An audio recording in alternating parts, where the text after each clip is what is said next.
Hey people, Withered here. I'm your host today, teaming up with Paradoxinteractive to bring you the highlights from Age of Wonders 4 Rise from Ruin. Let's get to it. First up, a new form joins the fray. The harefolk. Don't mistake these guys for cute little bunnies though. These are born survivors, thriving where others cannot.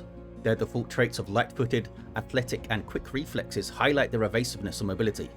As with all forms though, you can customize their traits to your liking. Make harefolk that are strong, super tough, or riding mammoths if you like.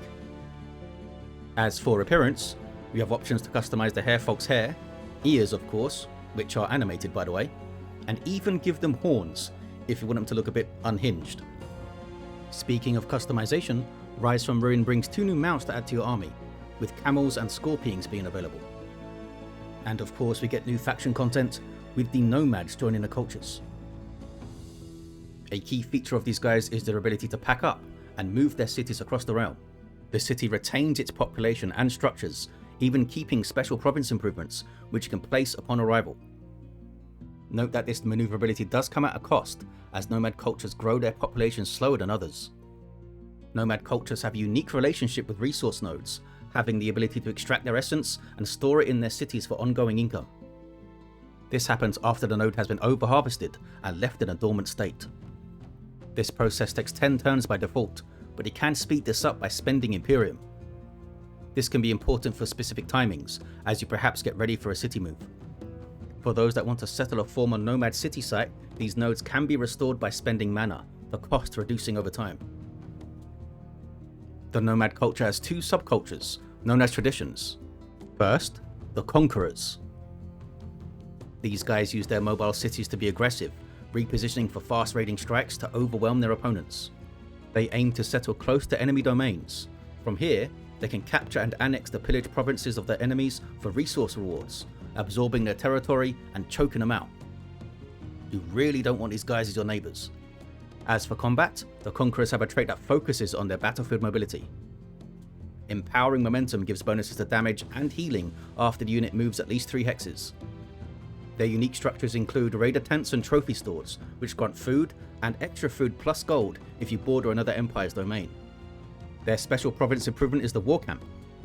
This grants you extra draft and hit point regeneration for units nearby. It also reduces pillage time for adjacent provinces, allowing you to quickly absorb enemy territory.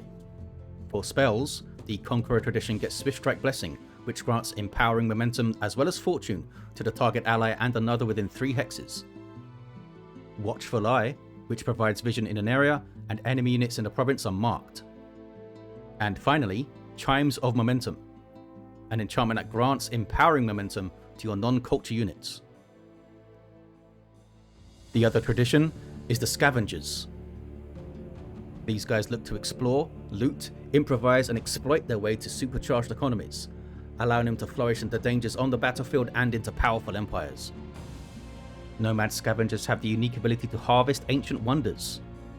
This gives them a special essence depending on the type of wonder, which amplifies their other essences. Careful planning, timing and scouting of wonder locations can therefore lead to burgeoning economies in the mid to late game. In combat, Scavengers can collect loot on the battlefield dropped by slain units. Doing so grants a stacking looted power buff that can turn the tide, especially in longer battles where many of your units have had time to get some loot. As for their spells, you have Empowering Trophies in combat, which grants +1 looted power to the unit.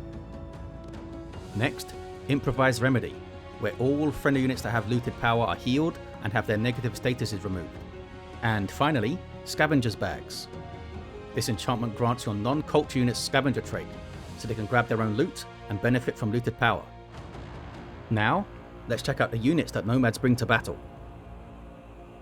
First, their Scout.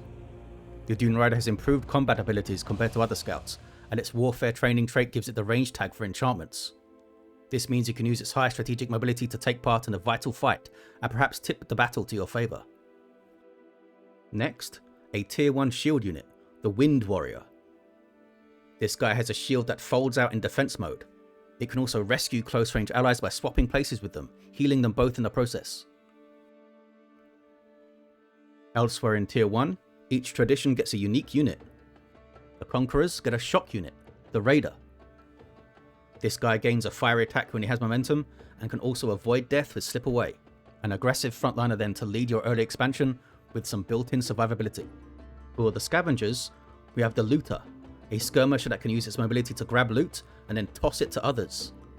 With versatile skirmisher attacks, this guy can give loot to the right unit at the right time without them having to compromise their position to collect it themselves. In Tier 2, each tradition gets a different version of the Dustweaver, a support unit. For Conquerors, the Dustweaver gets an attack that can burn targets. It can also grant allies empowering momentum without them having to move. This is great for melee units that are stuck in a tough melee trade. For Scavengers, the Dustweaver has a magic attack that deals physical damage and can blind, as well as being able to grant looted power to allies, giving them another way to gain loot without compromising positions. Both of these Dustweaver traditions can also rescue allies from distance, teleporting them to the Dustweaver, healing them, and also clearing their negative status effects. Also in Tier 2 we have the Strider, a ranged unit with a repeating bow attack that deals more damage on its opening shot. It can also be repositioned with the free action Wind Stride, gaining a stack of fortune on use. Moving into Tier 3, we again have unique units for each tradition. For Conquerors, we have the Mighty Champion, a shock unit. This fella has a single action charge attack, plus a repeating melee attack. Using these different attacks is how you enter the champion's different war stances. Upon using Storm Strike, a charge attack that can sunder defense, the champion enters Storm stance, which grants +1 defense and +1 resistance. The repeating attack, Wind Strike, can push back targets on the third hit and also enter the champion into Wind stance. This stance grants the Slippery and Swift traits for repositioning on the next turn. Switching between these stances grants the champion building momentum, which gives empowering momentum at the start of the turn, without the champion having to move. This moveset gives the champion a huge amount of versatility for a melee unit, being adept at escaping engagements, charging and breaking defenses, or digging in for a protracted fight. The Scavengers get the Collector, a polearm. This guy can dig up corpses to gain stacks of looted power, allowing it to combine these stacks with dropped loot to build them quickly. The Collector has a repeating melee strike, which as a polearm unit is very effective against large targets. It can also use Plow Through, a single action melee attack that never misses and can push an enemy back, with the Collector taking its place. Use this to alter the layout of the battlefield, whether it be keeping an ally safe or putting an enemy in a poor position. Age of Wonders 4 Rise from Ruin also brings us new tomes, starting with Tome of the Warband in Tier 1. This is a Chaos and Materium tome for the ruler who wants a more martial focus for the units early on, foregoing traditional wizard-like spellcasting for more formidable troops. First up, Bred for War, a minor race transformation that grants extra hit points and resistance to morale loss, which increases for each friendly adjacent unit. Commander's Call is a combat spell. It heals and grants morale in a 1 hex radius. Mentorship is an Empire bonus, which gives the least experienced unit in the army an extra 40 XP per turn when they are led by a hero. Training Regimen is a city spell that gives you extra draft, helping you pump out units to overwhelm your foes. The Lieutenant is a Tier 2 fighter with built-in support. This guy has the Lieutenant's lead trait, which buffs a nearby ally whenever this unit attacks or defends. The Lieutenant can also discern weakness, debuffing all enemy units of that type. Coming in Tier 2, we have Tome of the Sandstalkers. This is a Materium and Nature tome for those that want to adapt their empire to the sandy desert, command its creatures, and unleash its elements. Unlocking this tome allows you to build farms on sandy terrain and give stability bonuses to your city when you occupy it. You also get the Grand Bazaar Special Province improvement. This grants gold, with additional gold and food for each adjacent province with sand terrain. Dune Stalkers is a minor race transformation which deepens your empire's connection to the desert. This grants extra movement and invisibility on sand terrain, as well as increased combat speed and flanking damage in battles on sand. Punish those that invade your territory and lure them into an ambush before hitting them extra hard. To facilitate all this adaptation to sand terrain, Desertification is a terraforming spell that transforms the target and adjacent provinces to gain the Sand Province feature. Scorpion Venom Blades, a unit enchantment that grants extra blight damage to melee attacks and gives them a chance to inflict the weakness and poison status effects. For a combat spell, you can conjure a sandstorm to an area for 3 turns. Units touching it will be slowed, with a chance to also blind them. Lastly, you can summon the mighty Sand Scorpion. This tier 3 animal shield unit has extra mobility in sand terrain with the sand shift free action. As for offense, it has a repeating physical melee attack that ignores 50% of the foe's defense.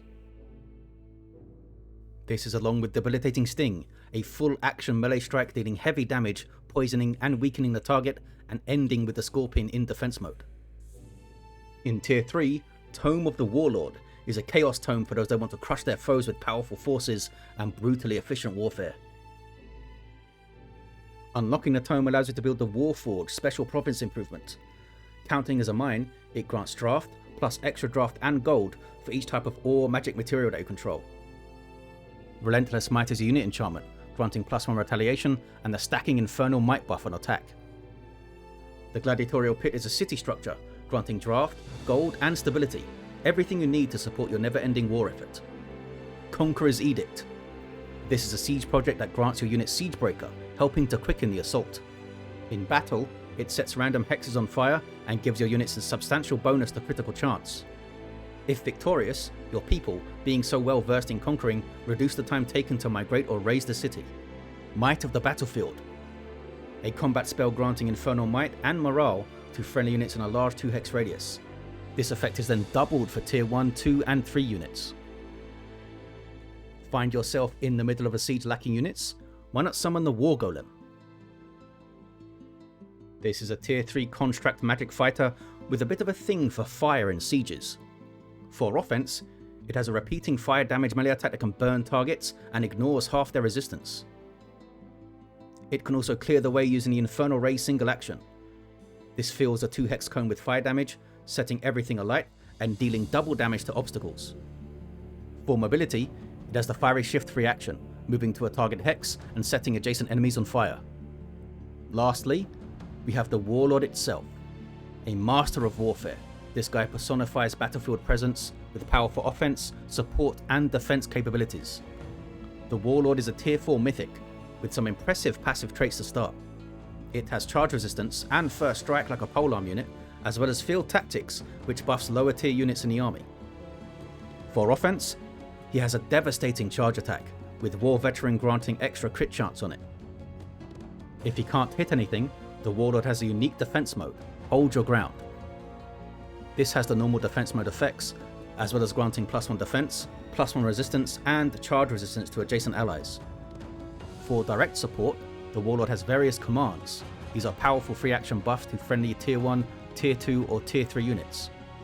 All the commands share the same cooldown, but can be reset if the Warlord downs an enemy. That's all for today guys, thank you all for watching. Be sure to subscribe here for all of your Age of Wonders stuff, and come back next time for info on new realm options and wildlife.